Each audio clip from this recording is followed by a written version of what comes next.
All right, let's talk about something every small business owner dreads: tech failure. In the next few minutes, we're going to build your ultimate IT first aid kit.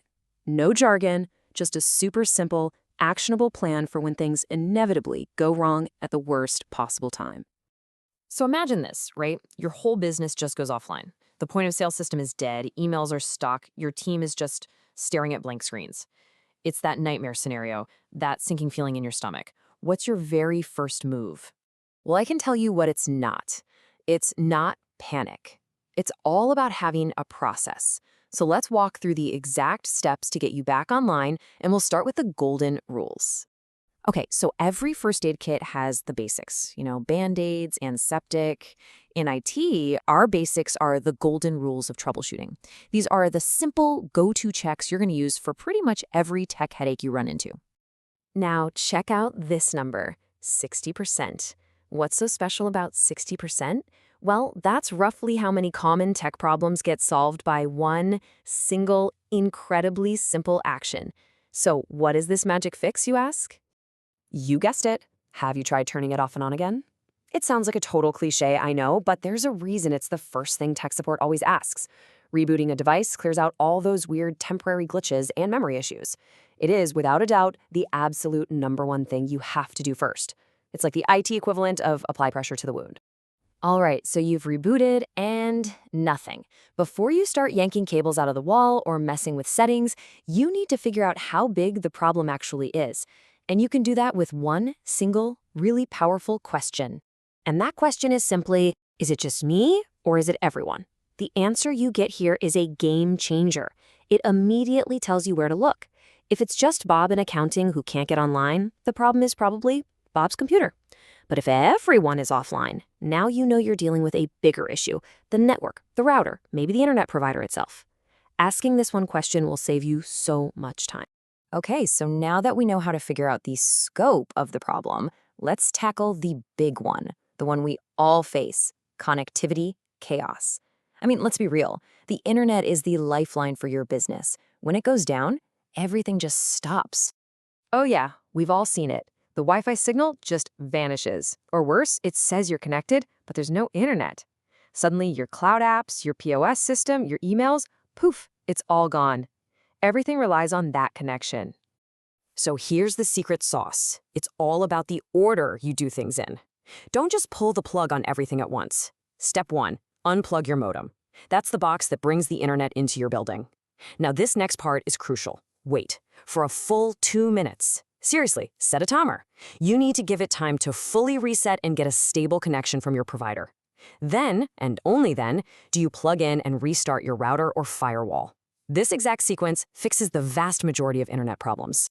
All right, we've tackled the invisible network stuff. Let's move on to the physical things, the stuff you can actually touch and that gives you a headache. We're talking computers, printers, and the big one, your point of sale system. Okay, this is another one of those heart-pounding moments. The register is totally frozen, the card reader's dead, and you've got a line of customers just staring at you. You need an emergency plan that's pure muscle memory. And here is that plan, laid out nice and simple. First thing, does your system have an offline mode? If it does, switch to it right now. If not, you're going cash only for a bit. The absolute goal is to keep that line moving. Get a notepad or open a simple spreadsheet and write down every single sale so you can input it later.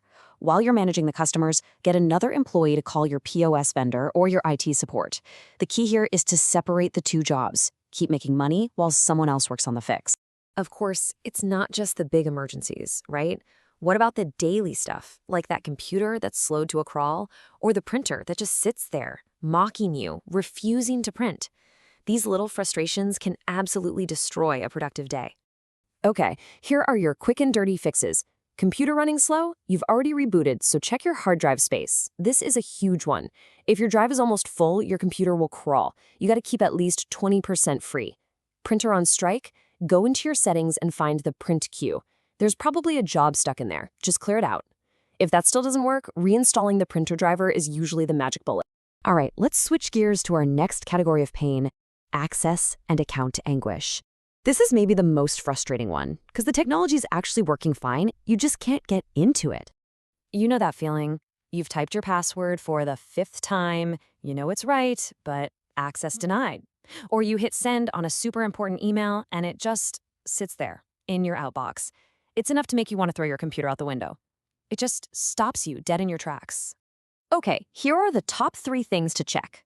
First, let's get the obvious one out of the way. Try the forgot password link. For email problems, here's a great trick. Try logging into the web version. So go directly to gmail.com or outlook.com in your browser. If you can get your email there, then you know the service is working fine. The problem is just with the app on your computer or phone. And here's the weird one that nobody ever thinks of. Check your device's date and time. If it's wrong, security certificates all over the internet will fail and they'll block you from logging in. Okay, now we have to talk about something more serious. We need to shift gears completely. If you see weird pop-ups all over your screen, flashing warnings about a virus, or you just have that gut feeling that something is very wrong, your response has to be totally different. It needs to be fast and decisive. Your absolute first move, no hesitation, is to disconnect that computer from the internet. I mean it. Physically unplug the network cable or turn off the Wi-Fi. This cuts the cord, so to speak. It stops any malicious software from phoning home or, even worse, from spreading to other computers on your network. Your first job is to contain the threat. And step 2 is just as critical. Do not engage. Those big, scary pop-ups that say they're from Microsoft and your computer is infected, they're almost always scams. They want you to call a phone number so a fraudster can take over your machine, or they want to trick you into typing your password. Do not call them. Do not click on anything. Just don't.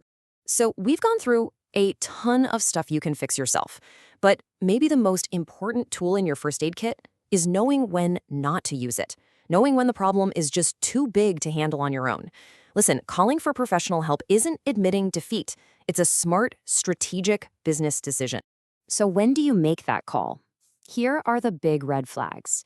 If your entire business is offline, if you see a message about ransomware or your files being encrypted, if your point of sale system can't process payments, or if you have any reason to suspect a security breach. In any of those cases, you stop everything, you pick up the phone and call your IT support immediately. These are real emergencies.